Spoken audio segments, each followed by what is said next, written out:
Hey everybody, welcome to this live discussion for Thunderbolts. It's going to be spoilerific, so if you haven't seen it, I'll do like a little bit of my quick thoughts at the start before we go into spoilers. But this is going to be spoiler. We're going to be breaking down the movie. We're going to be talking about the big stuff that happens in it. So if you haven't seen it and you don't want to be spoiled, then this is not the live stream for you.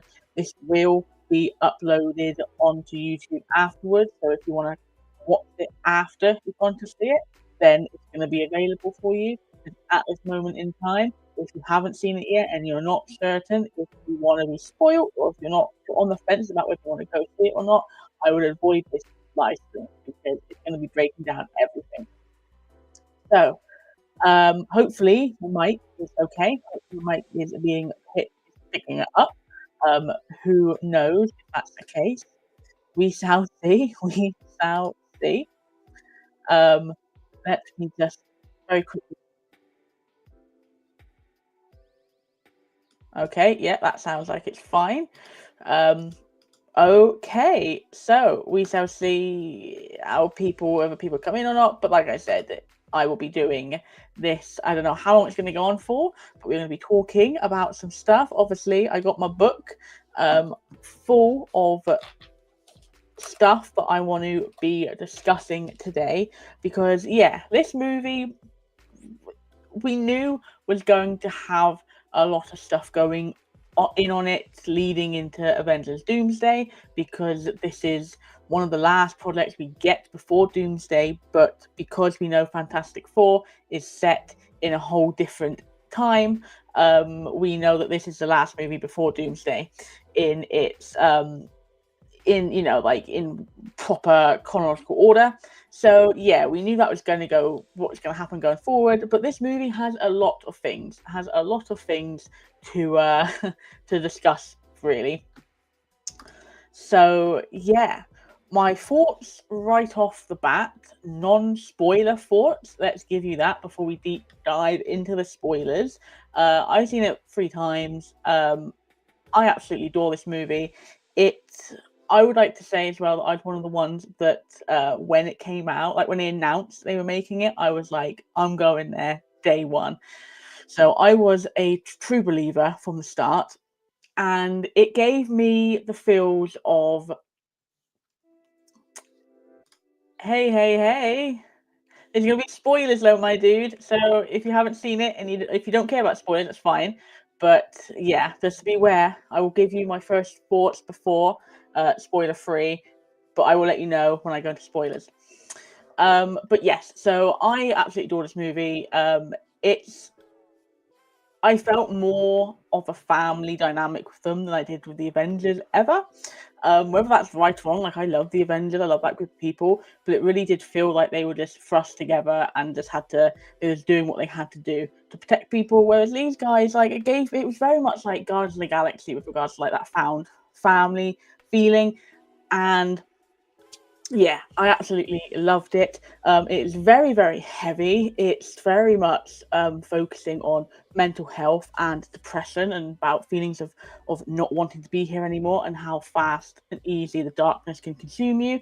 And yeah, so if you're someone that has ever felt that, I mean, me personally, I still feel it. I'm feeling it at the moment. It hits you in such a way that you feel seen. It's like a warm hug. This film is like a warm hug, and I love it. And everyone does really well in it. You got Florence Pugh, who is absolutely stunning in it as Yelena. You got Lewis Pullman, which everyone's talking about how amazing Florence Pugh is, and rightly so. She's fantastic.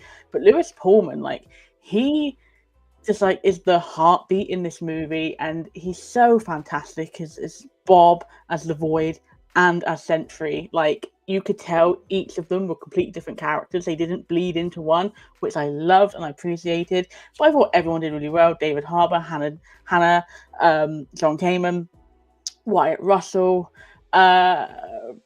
Princey movies. I will talk to you. I will give you my thoughts and feelings on your lady you love, Olga. I can't pronounce the last name, but Taskmaster.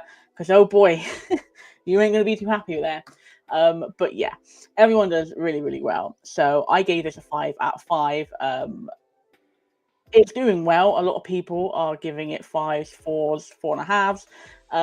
I think it's going to hit more emotionally with you if you've ever felt the feeling of, like not being enough. I think you'll feel more of the emotional beats to it. This movie is very, very good, and I'm very, very excited now for Doomsday, because I was worried about Doomsday. I'm not going to lie. I am not going to lie at all. I was very, very worried. But yeah, we shall see. We shall see. So I'm going to get into the spoilers. So this movie, everyone wants to talk about what that asterisk means. Okay, the asterisk was a big promotional thing going forward. Like throughout this whole time, we saw that asterisk. Like, what does it mean? What does it mean?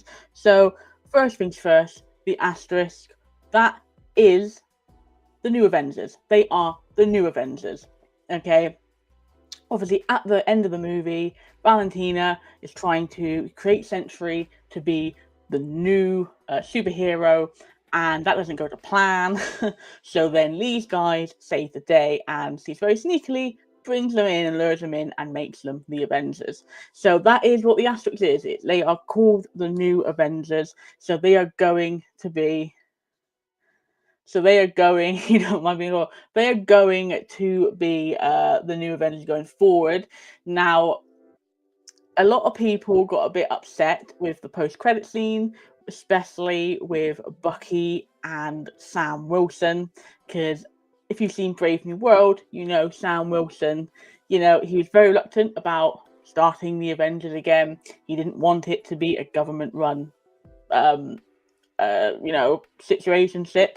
That's why he didn't want to do it when Ross told him to do it. Bucky gave him a bit of a pep talk there, and it looks like he was going to go and make it. And now we got a new Avengers, which is government run, which I find very, very funny that Bucky, bless his heart, is on it. But it's not going to be the only Avengers. I don't think they're going to still be the Avengers. I think they will go back to being called the Thunderbolts. I think that it's just going to be set up so we have, I would imagine, maybe like a Civil War type fight between Sam Wilson's Avengers and Bucky and Yelena's Avengers.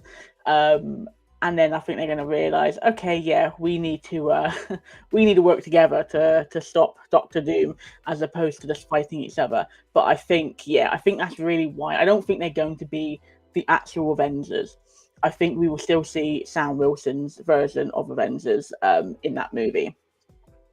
But yeah, so that was like the big asterisk. Now I am so happy and proud of myself. I did not get spoiled, because this movie, Marvel knew they had a hit on their hands when they allowed people to watch it in fan events a week before like the main premiere, like the world premiere, which was then like 3 days before everyone else could see it. So everyone just leaked it everywhere. There were spoilers everywhere. It was very difficult to dodge and to get away from it. But I managed to keep myself safe, and I'm very glad I did, because yeah, these things just the way. So the asterisk is the number of members of the Thunderbolts. Oh, okay, here we go. Are you ready? Are you ready, Prince? So Taskmaster, she dead. Taskmaster died she has like 2 minutes in the movie. I'm not gonna lie, that got the biggest laugh. When you're in movie screenings and you can tell when people are like on like active online, are like active online and not like they're just there to see a movie, or if they know like what people are talking about the movie online. My screenings of this, I saw 3 of them on the same day. Everyone knew about the whole thing of like everyone laughing about the fact that Taskmaster ain't going to be in this. What the hell is going on? She's not shown anywhere. And yeah, see the movie. Yeah, sorry. Oh, she does die.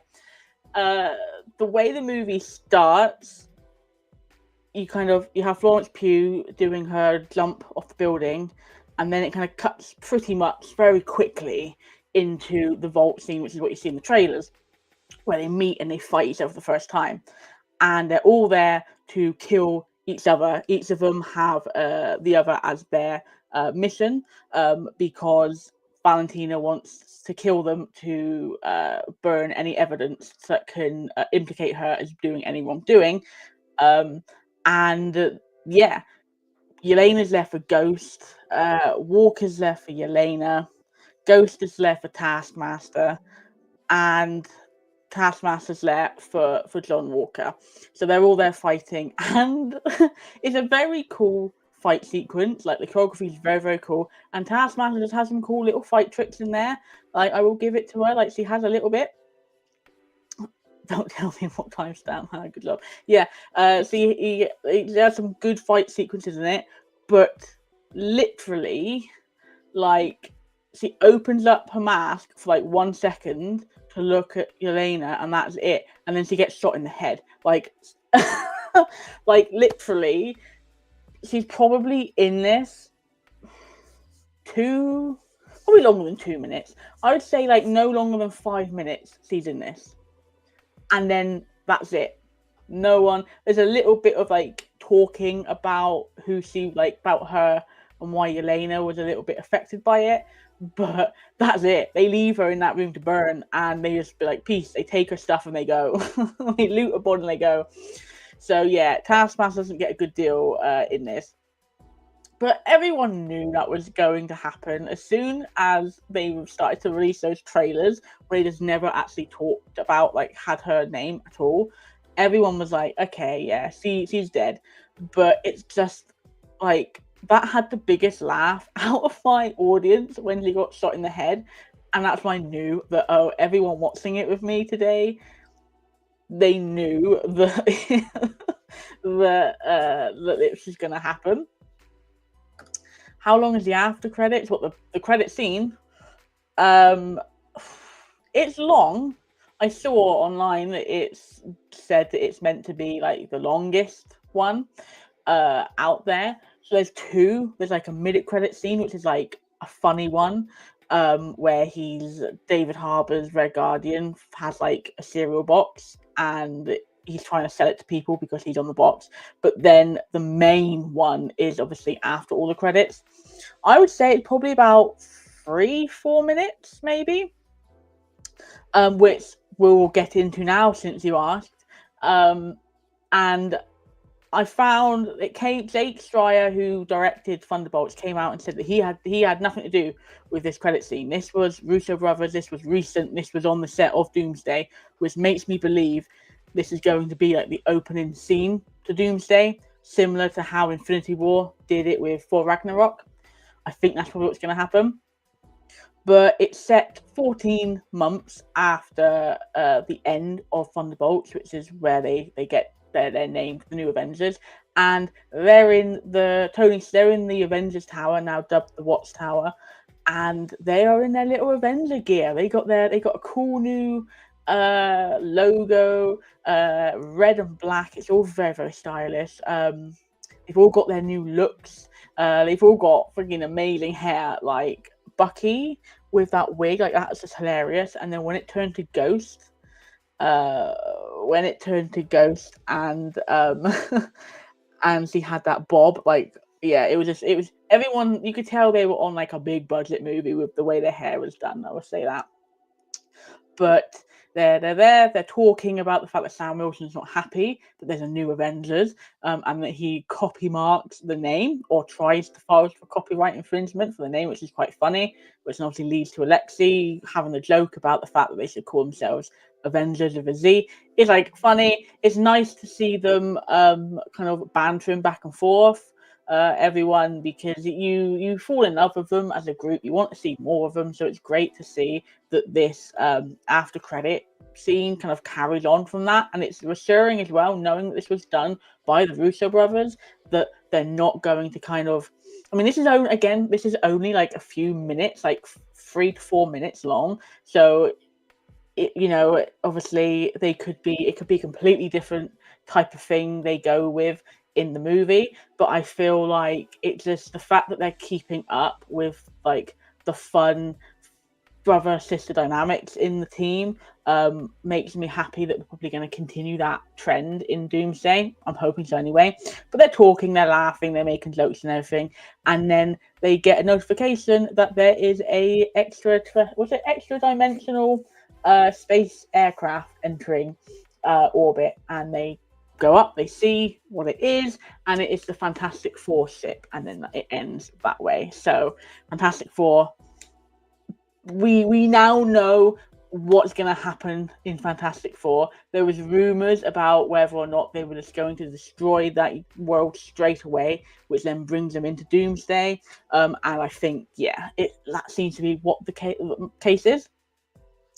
So that's the main one.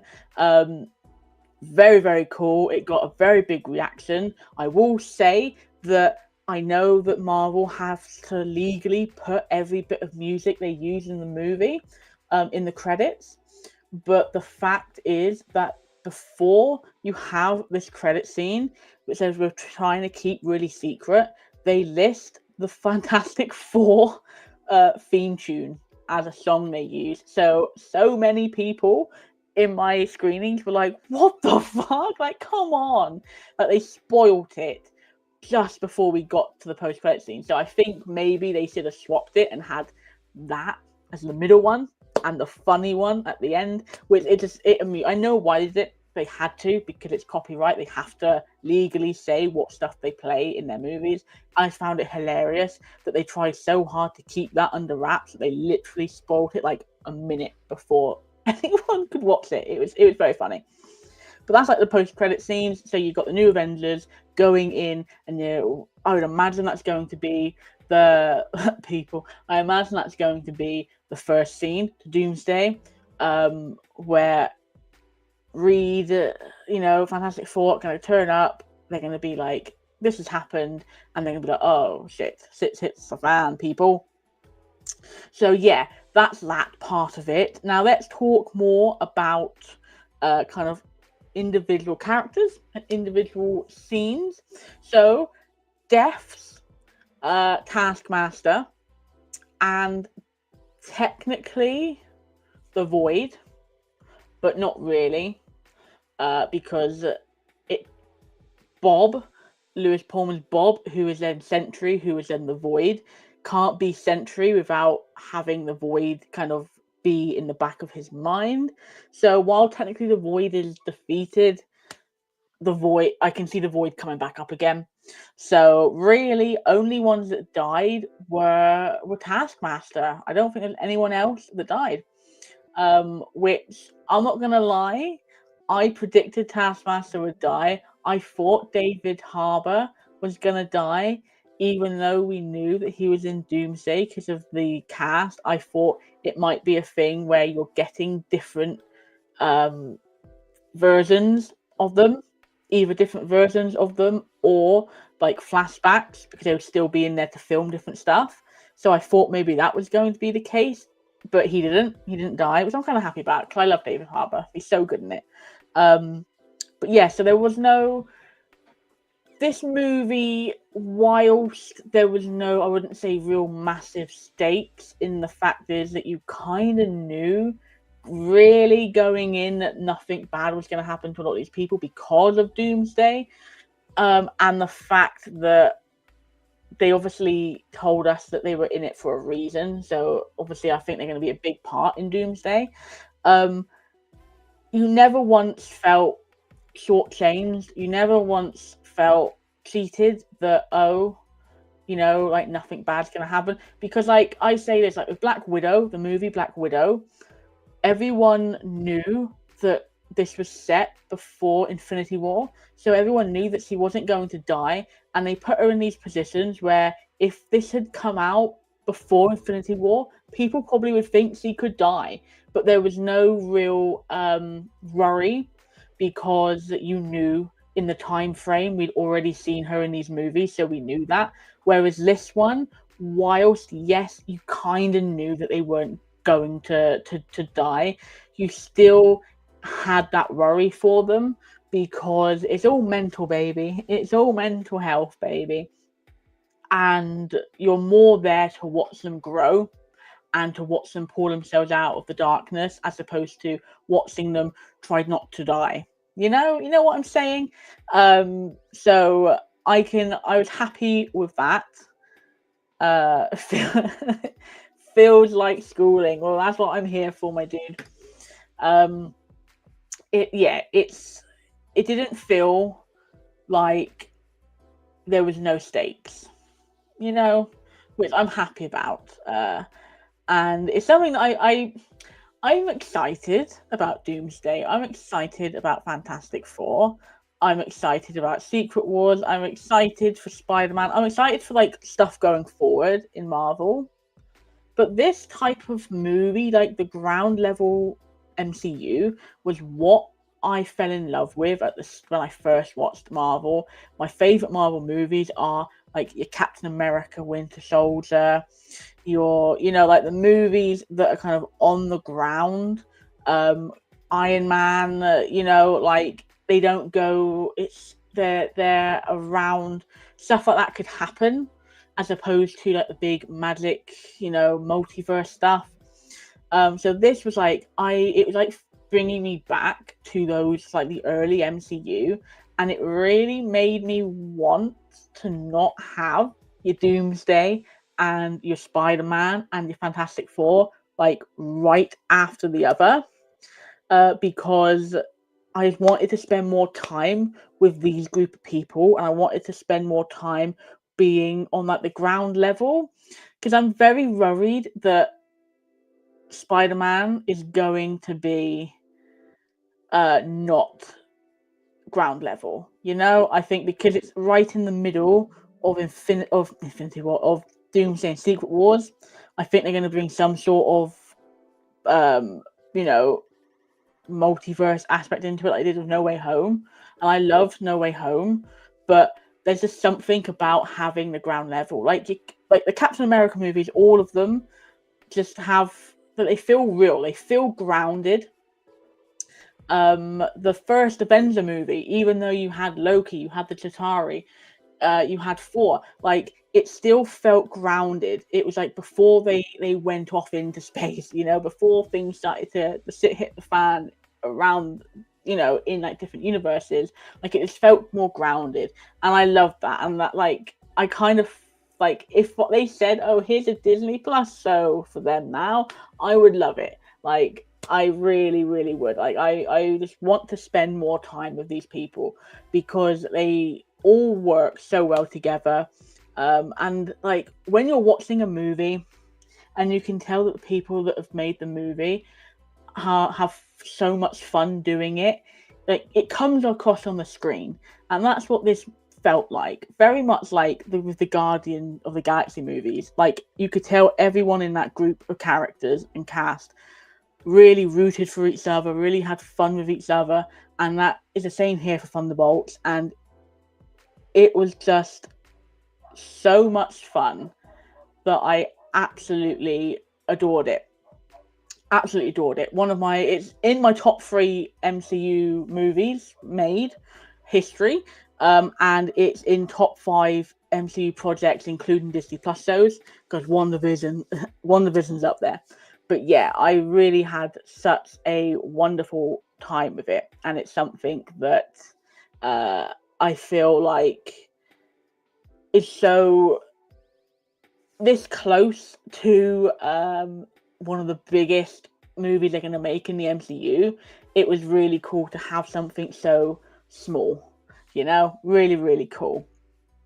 Didn't like Moon Knight. I didn't mind Moon Knight. It lost its way for me. I liked the first 3 episodes, but then after that, it just kind of just went downhill. And then that final episode, it was just a bit of a mess. I would have rather have had Moon Knight in a movie where it was just solidly him, or know that we're going to have a season 2, because he needed more development in there. And I felt like they rushed it too much. I felt like they put so much stuff in the first few episodes that Whether they thought they were going to get a second season or not, I don't know. But it felt like they were waiting for being like, oh, it's fine, we got X amount of time to explain it, and then when they realized it didn't, they rushed it all at the end, and it kind of ruined it for me. So yeah, I wasn't a big fan of Moon Knight at all. Sorry on the Ep one, you're all right, my dude. You're all right, my dude. Daredevil. That's what I want to talk about. Actually, thanks for bringing that up. That is absolutely hilarious. So, does anyone else think that Daredevil Born Again is just its own realm? Like, it's not connected at all to Marvel? Because the reason why I say that, maybe because there is a season 2 coming out, so maybe timeline wise, everything with Daredevil's done and dusted before Thunderbolts comes. But no one mentions the big, like the curfew of New York that Fisk puts on it. No one mentions the big blackout with Fisk. No one mentions anything to do with the fact that Fisk is like caused like a civil war on his own in New York by having this special task force to like round up and kill anyone that was causing trouble, and he's got the basement full of vigilantes. Like that never is like hinted at or brought up. So, and like the thought of Fisk sitting in his office fuming at the fact that this fucking void has come, and then to come out of that void to then realize, oh, like great, we got Avengers are back. Like I just find that funny. But yeah, I always thought that Daredevil had like is in its own separate thing, you know. Like I know he was in She-Hulk, and obviously No Way Home, but there's just something about it that makes me feel like if they just said this is its own little area, like we're just having fun with it, it doesn't really have anything to do with the MCU, I would kind of be alright with it, because it's just so funny with the fact that yeah, no one mentions anything about it. So I don't know what the timeline is, because that's something I want to bring up as well. The timeline very confuses me a little bit, because Brave New World happens, and we know that Bucky's in Congress. Obviously, this movie, he's in Congress, it goes to shit. But some of the timeline aspects of it, with regards to when they're talking about Natasha and Natasha's death, they're kind of like talking about the fact it's been a year since that happened, but in the MCU, it's been a lot longer than a year since Endgame happened. So I don't know. I don't really know what's going on there. If anyone knows about like timeline wise, then let me know, whether in the chat or in the comments when it goes onto YouTube as a normal video. But yeah, I am interested to know what the timeline is. And then because you got that post-credit scene that jumps it forward a year and 2 months, very, very interesting. But yeah, just like the feeling, if you go into Thunderbolts thinking in your back of your mind, like Wilson Fisk is like steamingly angry right now about what's happening, it makes it a lot funnier, I'm not gonna lie. But yeah, so that's that. What else do you want? We'll go through the characters, shall we? So we'll go through kind of like, so obviously main character Yelena is definitely a main character. I know there's a lot of discourse online I've seen between the fact that people felt Bucky was underused or didn't have much screen time. I'll get into that whole situation when I talk about Bucky, but this is Yelena's film, and you know me with Miss Florence Pugh, she can do no wrong in my eyes, and yeah, she's absolutely phenomenal in this, like properly phenomenal in this. It makes me like, they struck gold, Marvel getting her, and listening to Florence Pugh talk about how a lot of that was down to Scarlett Johansson, kind of like wanting her as Yelena. Like, it's like, of course Scarlett Johansson saving the MCU, she always does. But it was so interesting with obviously the start of the movie is that big stunt where she jumps off that building. She's talking throughout the whole movie about how she just doesn't really understand why she's here. She doesn't think there's any point about, carrying on. She feels so alone. She goes to Alexei. She hasn't seen Alexei since Natasha's died, I'm guessing, the way that the words are talking about. She feels so alone because she needed him and he wasn't there.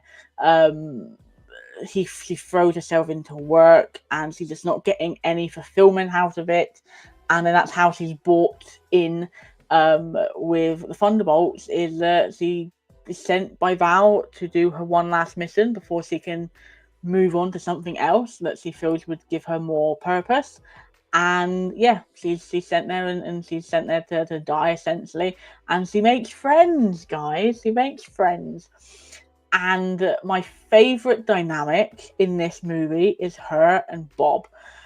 Her and Bob are so sibling coded. I don't understand how people ship them romantically. First off, Yelena with that slick back hair, she's for the girl kisses only. Like, there's no way she's straight. And the fact that Florence Pugh came out in an interview and basically kind of like, oh, if we were going to go out on night out with Yelena, we'd go to a gay bar. It's very, very funny. But yeah, I would definitely be saying that the best relationship out of everyone is Bob and Yelena, because Yelena she's alone, but she has a lot of heart. And we see that in Hawkeye, where her and Kate Bishop are dueling, and Kate Bishop is getting in her way. It's getting in her way of wanting to finish off her mission, but not once does she hurt her. She's playing around with her. She's laughing, having fun with her. It's like very much like she knows that this person is weaker than her, or maybe more vulnerable than her. So she just has this in her heart where she wants to kind of just have fun with them. And same with Bob. Like, instantly she knows that Bob is not doing okay. She knows that this person is very, very vulnerable, and she just wants to help. And yeah, it's just, I love the relationship between them, because not once does she give up on him. She never wavers with him, and it's very nice to have that portrayed with the subject matter of the movie. Just knowing that, like, all you need is that one person to be by your side no matter what, and that can help your mental health massively. And that's the case here. Absolutely love them together. I loved the fact that we saw more into Yelena's backstory with the Red Room. We saw in her same room where they go into the void and they kind of brought back into all the horrific history. We see some of the Red Room as well, which is really cool. Some people were a bit silly, like, why didn't they show anything with Natasha? Because surely that would be her biggest regret, like her biggest heartbreak, like not being with Natasha. But I think they did well going away from that, because in the Red Room, she was taken away from Natasha. It's not like she was there with Natasha, seeing her every day. Like, she was separated and she had to adapt and be the best to survive, just like Natasha did. So I felt like it was good that they focused on that rather than her more post kind of Red Room. I like the fact that it was very much like her starting her life in the Red Room and you could see her become that world's best child assassin. I thought that was really, really cool. I also just loved the way that she kind of like mingled in. I loved her with David Harbour. There's that, we saw it in Black Widow, where there was that reluctant of he hurt her and let her down, but there's still that little bit of her that was needed to be with her dad and wanted to be with her dad. And that's the same here. Like, he hasn't been around her, he hasn't been there for her, because in his mind he thinks that he's no good for her. He thinks like he's the worst thing that she needed at that moment.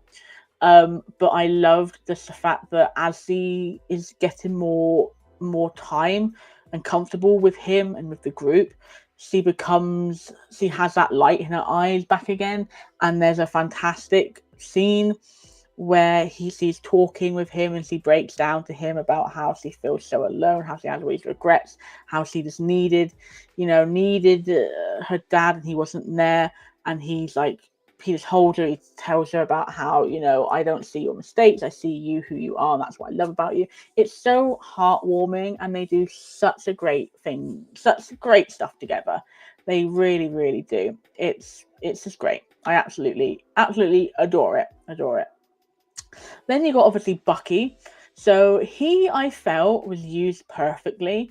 We've had so much of Bucky throughout the years, and we've had so much of his progression in these movies, that I liked the fact that this movie is he's in a decent place. He is like the rock for everyone in that movie. Like, when you look at how everyone's doing compared to Bucky, like, he's miles better than everyone else. There was no, he's so sure of himself, and just the need for him to do something good, where he's trying to take Valentina down.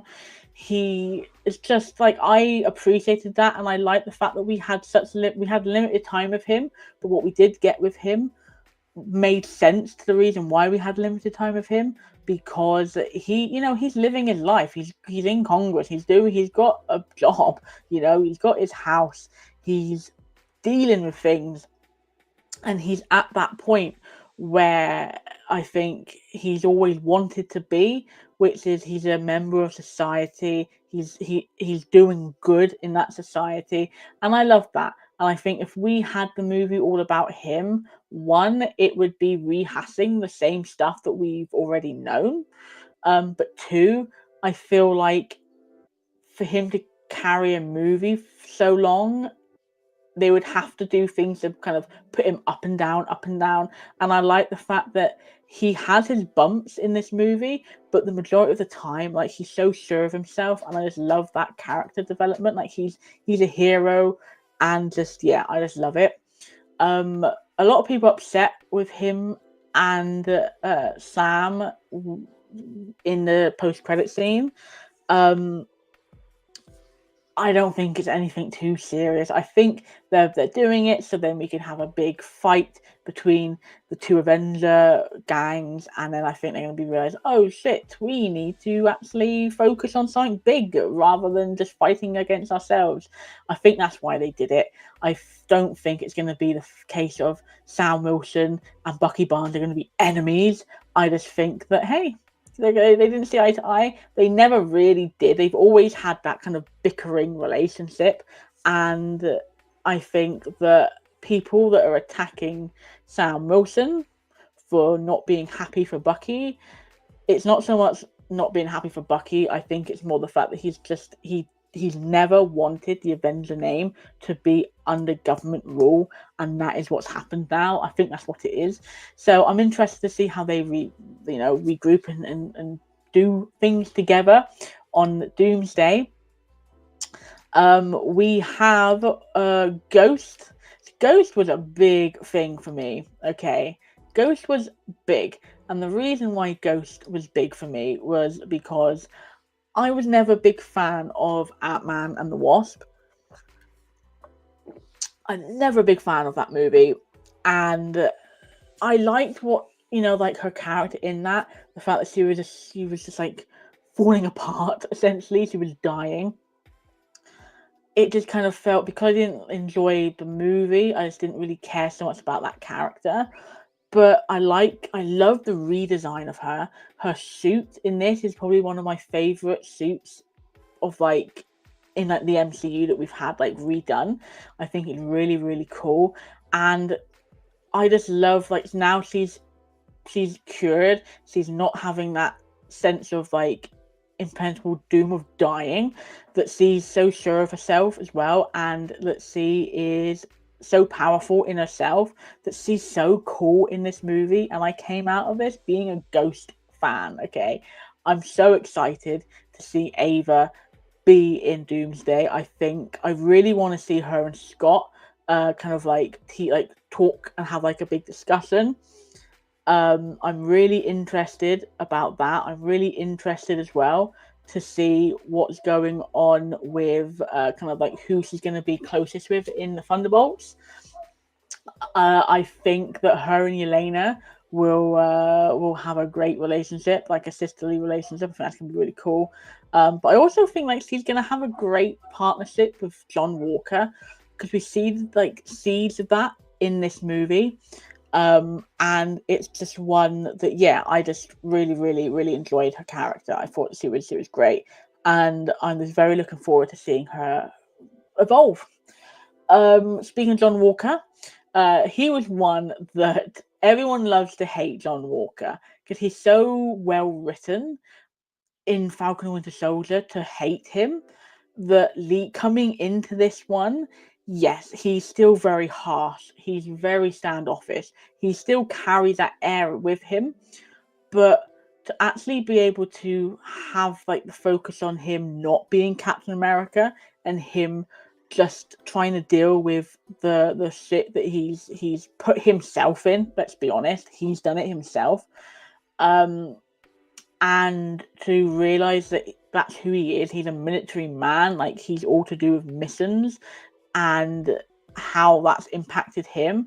It was really, really interesting. I'm not going to say people are going to come out loving him, but I think people are going to come out understanding him more and understanding the things that he did in Falcon and Winter Soldier. I love the fact that his shield gets like turned into like a taco by Sentry, and he just never gets that fixed. Into the post-credit scene, which has been a year after those events, he's still got that flat little shield, which is very funny to me. I like his redesign in the post-credit scenes where he's got the beret. I think that fits very nicely in him being a military man. I think that fits very nicely, and it's distinct enough now for as we're going to go into the movie where everyone's going to watch. People are going to watch it that haven't watched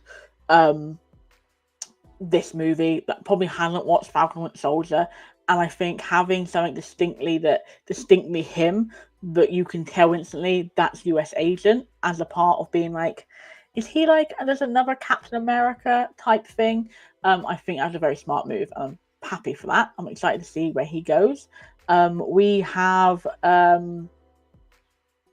Bob as well. So Bob and Sentry and the Void, obviously 3 different people. I loved the fact that when he was the Sentry, he had his hair all dyed, and like Ava was like, "You dye your hair."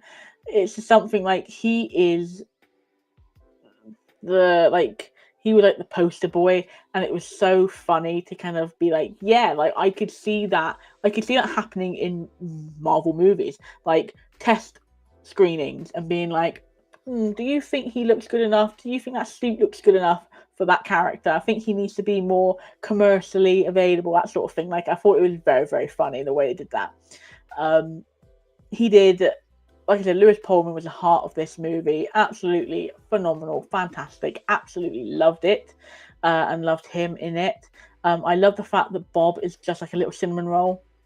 Like he needs to be protected at all times. My favorite little part of this movie is when they're in the vault and they're trying to escape, and Val has got all of her officers in there trying to get them, and he's with Yelena, and like there's a gun, like they're fighting, and like there's shooting going on, and Yelena, because he doesn't know what he's doing and he's kind of like getting in the way of it, Yelena like ties him with like it's like a rope, I don't know what it is, like a fire hose, so he's like stuck permanently tied to her back like a little koala, and they're just like fighting back and forth. It's very, very funny, like a very awesome little like moments like that make it very human. And the Sentry as well, we get to see him a little bit as the Sentry. We don't get to see him massive amounts. The Sentry kind of is killed off via the Void, but we get him fighting the Thunderbolts, which is really, really cool. My favorite as well, one of the funniest things the MCU have done that kind of got such a big laugh out of my audience was when they got their asses handed to them and they just all ran into the elevator and just left. They were like, we're not dealing with this. Like, you see so many times, thinking of like Steve Rogers in particular, where he, like he said, I can do it all day. He just keeps getting up and he gets himself beaten down and beaten down and beaten down, and he never gives up. Whereas these guys just got their asses handed to him and they were like, peace, I'm out, we ain't dealing with this. And that was so funny to me. And I think that's why this movie is doing so well with people, is that they're all very human, they're all very relatable. It's what you would do if you were in that position and you didn't have a big superpower, or even if you did, because I mean, you know, you got super soldiers in this gang, and you were like losing badly, you're not gonna just stand there and get your ass whipped over and over again. You're gonna be like, I'm natural selection, I'm self-preservation. So I thought it was very, very fun. Valentina, I thought she came into her own in this movie. We've seen her bits and pieces. We saw her at the end of Black Widow, Falcon Winter Soldier. She was a little bit in Wakanda Forever as like the head of CIA. I felt like they shoehorned it in there. Didn't really think she needed to be in there. But this, like, she does so much of her scenes, and she's a very slimy character, but she does it in such a way that she's so sure of herself. She knows what she's doing. She knows that, you know what, her job is. She does a very good job of it. And I also like that we see a little bit of her backstory. Not much, but we have a bit of it where Bob touches her hand and transports her back into like one of her like nightmares, like her traumas. And we see a bit of her dad and the fact that she watches her dad be murdered. It's very interesting, and it makes you want to explore more of that character, and I think they've done a very, very good job of that. And then you've got Mel, who is like the assistant to her. A lot of people thought she was Songbird. I did notice she wore a necklace that had a little bird on it, which I think was like a cool little nod to that. She doesn't have much to do in this. She's very much the person, like the broker between Bucky and Valentina. She's the one that calls up Bucky and kind of informs them what's going on. So they are kind of like, okay, we'll go to this place, then we'll go that. She's there kind of move the story along. But again, I thought I can't pronounce the last name, Geraldine Viswanathan, who I loved her in Drive Away Dolls. She does, she takes what she gets, and I love the dynamic between her and Mel. I love the fact that you could tell that she's stuck between wanting to please her boss and to kind of get the praise that she so desires, whilst also wanting to be human. She wants to stay human. She doesn't want to do horrible things. She has a conscience, and it was really, really cool to see her battle herself like that. And in the end, essentially play both sides. I thought it was very, very well done. And yeah, like that's a part. That's a part in a movie where you don't have much time or much gravitas compared to the other people in the movie, but she used every scene very well, and I'm very, very happy. But yeah, that's like all of the main spoilers, I would say. That's the main stuff going into Thunderbolts.